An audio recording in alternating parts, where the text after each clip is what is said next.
Good morning, New Life Church. I'm excited to spend a minute with you this morning. We are in a series called Framed, A Plot to Kill Jesus. I love this idea, and I'm excited to talk to you about it today. I want to come to you from John chapter 8.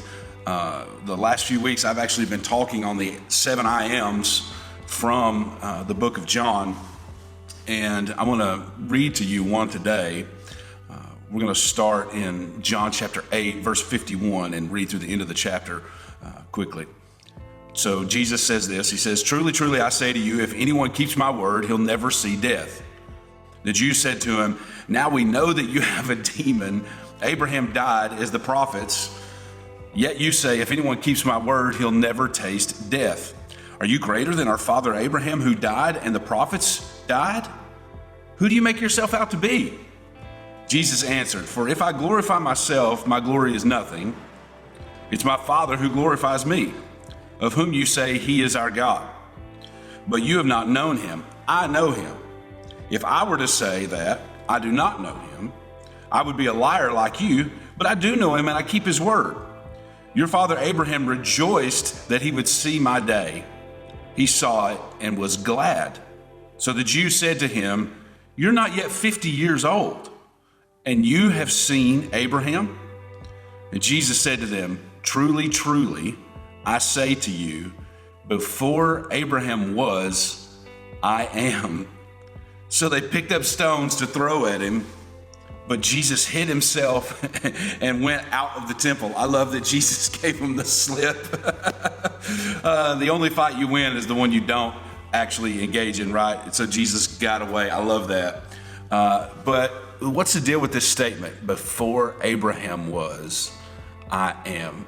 I love that Jesus is backing up his statements that he's making, this teaching that he's making here in John chapter 8, with a statement of his authority, that he has the authority to speak on the matters that he's speaking about.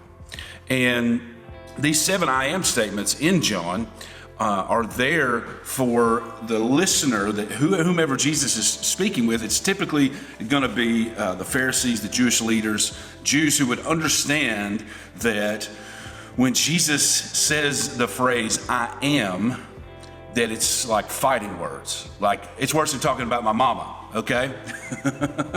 Because the way the Greek is actually written, it's like saying "I am" twice. It's the same thing that the Father said to Moses at the burning bush, that I am who I am. I am, okay?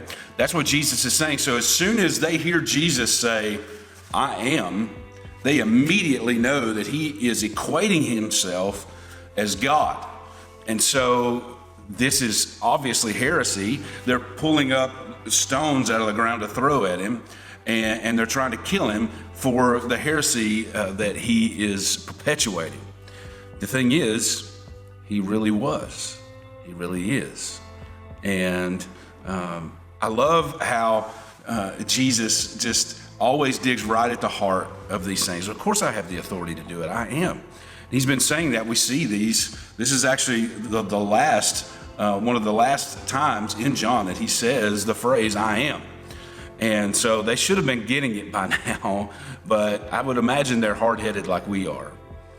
And so why is it important, or how do we apply this to us today? Before Abraham was, I am. So we see this in the context of our series, A Plot to Kill Christ. And we see that him saying this is equating himself with God, which was heresy, so he deserves to be killed. But because he was who he said he was, he had the authority to say these things.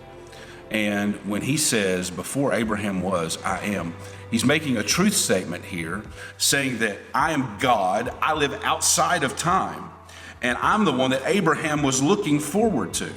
So how does that apply to us? Well, if God exists outside of time, like if this is time, if we went 360 degrees outside of where I am right now to infinity, that would be God. And this is all of time.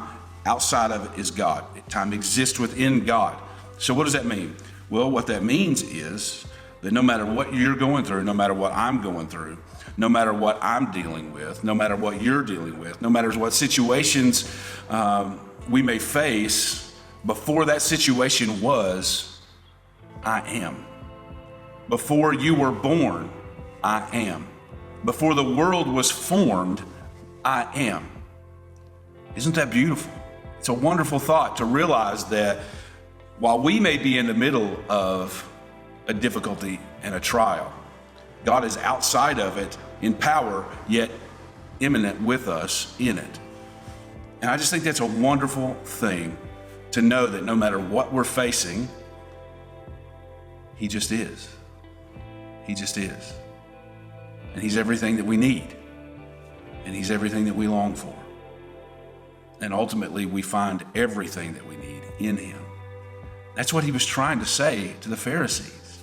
He was trying to get them to see the one that they've been looking for, that they've been living their lives talking about, looking for, was standing right in front of them if they would only let themselves see.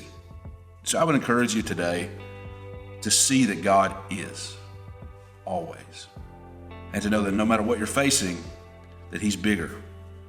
And He loves you and He cares for you. And He is going to take care of you because you're His child. I hope you have a wonderful day. See ya.